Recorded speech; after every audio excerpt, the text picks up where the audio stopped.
Hai chemistry lovers, ketemu lagi sama aku Wahid Rahmawati, NIM K3319021 dari Prodi Pendidikan Kimia UNS tahun 2019. Nah, pada kesempatan kali ini kita akan belajar tentang kristal. Yeay. Pasti kalian udah gak asing lagi kan ya sama kata kristal. Nah, apa nih yang pertama kali kalian pikirin ketika dengar kata kristal? Kira-kira benar gak ya apa yang kalian pikirin tentang kristal itu? Jadi yuk langsung aja kita cari tahu apa sih definisi kristal secara ilmiah di era modern ini. Squid, let's go. Hai, baiklah kita langsung mulai aja. Waduh, nah ini tadi udah di spoiler, kita akan belajar tentang kristal. What will we learn today? Apa aja sih yang akan kita pelajari dari kristal ini? Yang pertama adalah kristal dan amorf, lalu yang kedua ada kisi dan basis, lalu yang ketiga adalah perbedaan sel primitif dan sel konvensional, dan yang keempat adalah macam-macam dari struktur kristal. Nah, yang pertama itu adalah kristal dan amorf. Nah, kristal, definisi kristal itu adalah atom atau ion yang tersusun secara teratur antara atom yang satu dengan yang lain dan terletak dalam susunan yang berulang dalam jarak atomik yang besar. Dan berulang ini tuh dalam urutan yang panjang, di mana atom-atom ini akan menempatkan diri dalam pengulangan pola 3 dimensi, di mana masing-masing atom terikat dengan atom tetangga yang letaknya sangat dekat. Oke, lanjut, ini adalah perbedaan antara kristal dan amorf.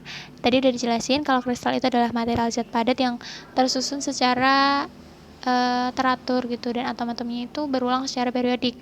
Sedangkan amorf kan dia non kristal ya, jadi dia tuh tidak bersifat kristalin, jadi rantai pengulangannya itu tidak muncul gitu dalam jarak yang panjang dan tidak berulang secara periodik, jadi strukturnya itu beda-beda gitu. Dan yang bedain antara kristal dan amorf juga sebenarnya adalah strukturnya. Nah, ini adalah struktur kristal dan amorf. Jadi ini bisa dilihat ya, untuk struktur kristal itu lebih teratur, dan ini tuh ada 1 2 3 4 5 6. Jadi itu ada bentuk segi 6 gitu, segi 6 kan, sama kan segi 6. Aduh, kepencet. Ini kan segi 6 ya. Nah, jadi segi 6 semuanya gitu loh. Sedangkan yang amorf itu beda-beda. Kalau misalpun di sini ada segi 6, di sini, terus di sini ada segi 6. Nah, lainnya tuh enggak gitu, karena dia enggak berulang, rantai pengulangannya itu tidak berulang dalam jarak yang panjang gitu. Dan bentuknya emang beda-beda ya, terlihat lebih teratur gitu yang kristal. Oke, lanjut ya. Nah, ini selanjutnya adalah kisi dan basis. Apa sih basis itu? Basis adalah kumpulan atom yang berada pada titik kisi. Terus kisi apa dong? Kisi adalah sebuah susunan titik-titik yang teratur dan periodik dalam ruang. Nah, macam-macam dari kisi itu ada 4. Yang pertama ada kisi primitif yang disimbolkan dengan P, terus kisi body center, terus ada kisi phase center sama kisi base center. Nah, nanti itu ketika basis ditambah dengan kisi nanti akan membentuk suatu struktur kristal gitu. Jadi struktur kristal itu terbentuk dari basis dan kisi. Oke, selanjutnya adalah sel primitif dan sel konvensional. Itu tipe ya. Oke, jadi perbedaannya itu kalau sel primitif itu kan adalah basis sel penyusun kristal terkecil. Nah, jadi dia tuh hanya memiliki satu titik kisi, sedangkan kalau sel konvensional dia tuh memiliki lebih dari satu kisi. Nah, untuk sel primitif sendiri itu selnya mempunyai luas atau volume yang terkecil. Dan dikembalikannya, sel konvensional itu bukan terkecil gitu luas dan volumenya. Jadi dia itu memiliki volume yang besarnya merupakan kelipatan dari sel primitif. Oke, ini adalah gambar dari struktur dari sel primitif dan sel konvensional. Kalau yang sel primitif tadi kan cuma satu kisi dan kayak terlihat lebih itu enggak sih? Lebih simpel gitu, lebih ya sederhana gitu. Terus kalau yang konvensional udah mulai kompleks, ini ada simbol kubik, base center kubik sama phase center kubik, dia memiliki lebih dari satu kisi kan ya. Dan ini lanjut adalah yang bahasan terakhir, struktur kristal, ada simbol kubik, base center kubik, phase center kubik sama hexagonal close packet. Yang pertama adalah simbol kubik. Nah, simbol kubik ini terdapat satu atom di dalam struktur ini. Kok bisa satu atom? Padahal kalau kita lihat tuh ini kan kayak banyak gitu ya, ada 4 kayaknya. Kok bisa satu atom? Ternyata itu berasal dari Ini, yang ini. Kan ini tiap sudut ya, di sini tuh bentuknya kubus, ada 8 sudut. Dan di tiap sudut itu terdapat 1/8. Jadi yang ini nih, ada apa, atom kan di pinggir-pinggir itu tuh tidak utuh yang masuk ke simbol kubik, tapi hanya 1/8 gitu. Karena tadi ada tiap sudutnya itu ada 1/8 atom, di sini ada 8 sudut, jadinya 1/8 dikali 8 sama dengan 1. Jadi hanya ada satu atom utuh, satu atom yang bentuknya itu bola gitu loh. Kalau ini kan cuma 1/8. Jadi kalau di total itu hanya ada satu atom gitu. Paham kan ya? Nah, struktur ini tuh kurang rapat dan memiliki bilangan koordinasi yang berjumlah 6. Strukturnya itu kurang rapat karena emang kan cuma di pinggir-pinggir doang ya. Hanya ada 1/8 gitu, dan dia hanya dimasuki oleh satu atom gitu, makanya dia kurang rapat. Terus dia memiliki bilangan koordinasi berjumlah 6. Bilangan koordinasi itu adalah banyaknya atom tetangga terdekat atau banyaknya atom yang bersentuhan. Oke, next ya. Ini adalah body center kubik. Dari body center kubik ini ada 2 atom. Kok bisa 2 atom? Itu tuh yang pertama sama kayak simbol kubik tadi, di tiap sudutnya, di pinggir-pinggirnya itu ada 1/8 atom. Jadi kalau di total, karena dia memiliki 8 sudut, jadinya itu kan 1 atom. 1 atom tadi ditambah sama kayak namanya body center kubik kan. Di dalamnya ini ada 1 atom gitu. Tara, di sini. Jadi kan ini karena dia udah utuh ya bentuknya. Jadi hitung 1 tambah 1. Jadi ada 2 atom gitu. Terus dia juga memiliki bilangan koordinasi 8. Next ya. Nah, ini selanjutnya adalah struktur dari phase center kubik. Phase center kubik ini sama kayak tadi lagi, kayak di simbol kubik ya. Di pinggir-pinggirnya ini ada 1/8 gitu. Nah, jadi kan ada dihitungnya 1 atom kan ya tadi. Kita sudah sepakat dengan itu. Lalu ditambah karena namanya phase, dia itu kok phase sih? Ya bener phase. Phase center kubik ya. Nah, ini tuh di tiap mukanya gitu loh, di tiap sisi, dan dia kan berjumlah ada 6 sisi, dan di setiap sisi itu terdapat setengah atom utuh. Jadi setengah kali 6 kan 3 atom tuh, 3 atom ditambah satunya itu berasal dari tadi yang di pinggir-pinggir tadi yang sudah kita sepakati. Jadi ada 4 atom di dalam phase center ini. Terus bilangan koordinasinya itu ada 1. Lanjut, ini adalah hexagonal closed packet. Nah, hexagonal closed packet ini permukaan atas dan bawah unit sel ini terdiri atas 6 atom yang membentuk hexagon dan mengelilingi sebuah atom tunggal di bagian pusat. Berarti sepertinya nanti di dalam sini tuh ada 1 atom pusat gitu kayaknya. Terus bidang lain yang membentuk 3 atom tambahan di dalam unit sel diletakkan antara bidang bagian atas dan bawah. Atom yang terletak pada bidang tengah memiliki atom tetangga terdekat di kedua bidang yang berdekatan. Dan dia memiliki bilangan koordinasi 6.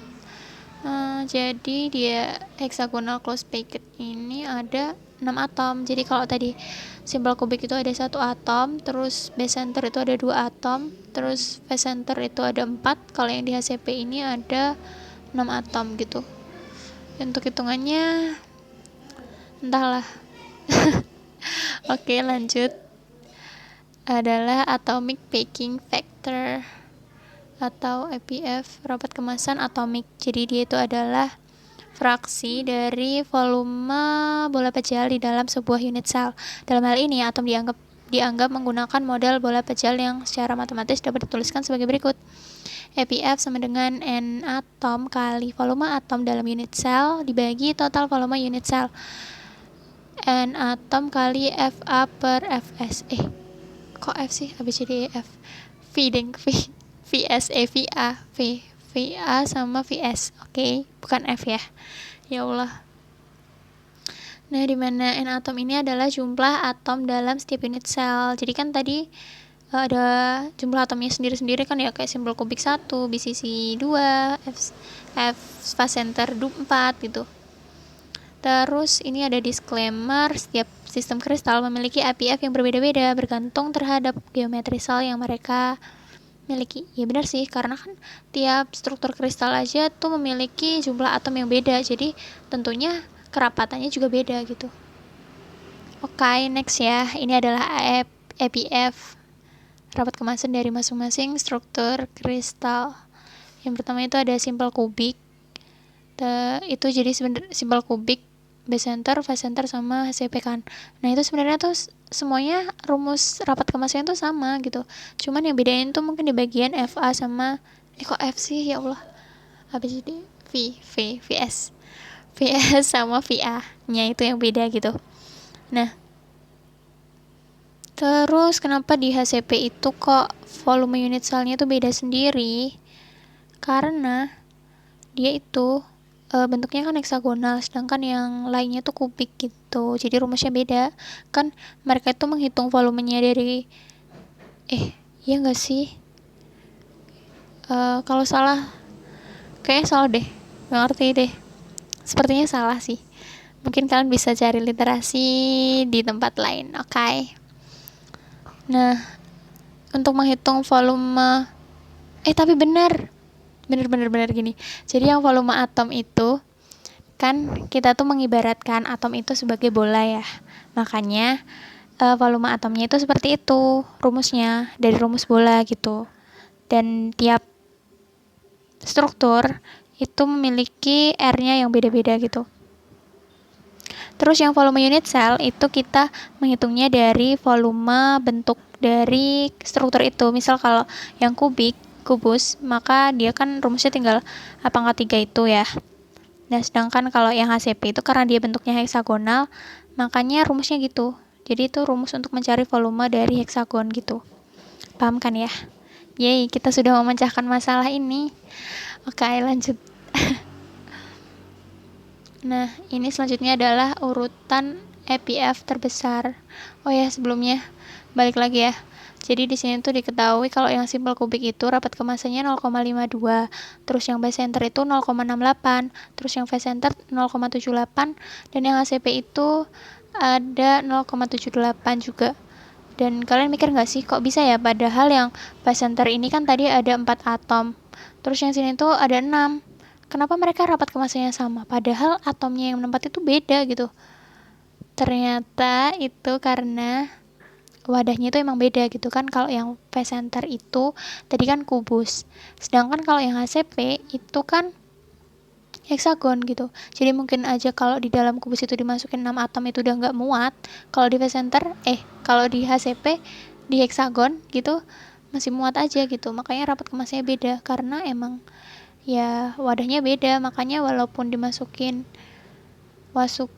atomnya lebih banyak pun tidak membuat kerapatannya menjadi lebih gitu. Paham kan? Oke, lanjut ya. Ini adalah urutan APF terbesar. Yang pertama itu ada tadi 0,74 kan ya. Jadi dia tuh 0,74 phase center, terus hexagon juga sama 0,74, terus body center 68, simple kubik 0,52. Nah, kenapa kok bisa dijadiin persen-persen gini? Maksudnya itu adalah atom dari struktur itu menempati, misal ini ya 74% dari phase center, maka atom dari struktur itu menempati 74% dari total keseluruhan volume dari unit cell itu gitu. Oke. Yeay, sudah selesai. Akhirnya kita menyelesaikan belajar kita kali ini. Terima kasih sudah mendengarkan. Yeay. Nah, gimana nih chemistry lovers, sudah pada paham kan ya sama apa yang disebut dengan kristal, kisi, basis. Terus tadi juga udah dijelasin tentang macam-macam dari struktur kristal, mulai dari simple kubik, phase center kubik, body center kubik, terus tadi juga ada HCP atau hexagonal closed package. Gimana, udah pada paham kan ya? Yaudah, sekian dulu materi kita kali ini. Semoga bermanfaat, semoga kalian bisa paham juga. Selamat belajar, sampai jumpa. Fighting, annyeong. Oh yes, jangan lupa buat like, comment, dan subscribe, oke? Thank you.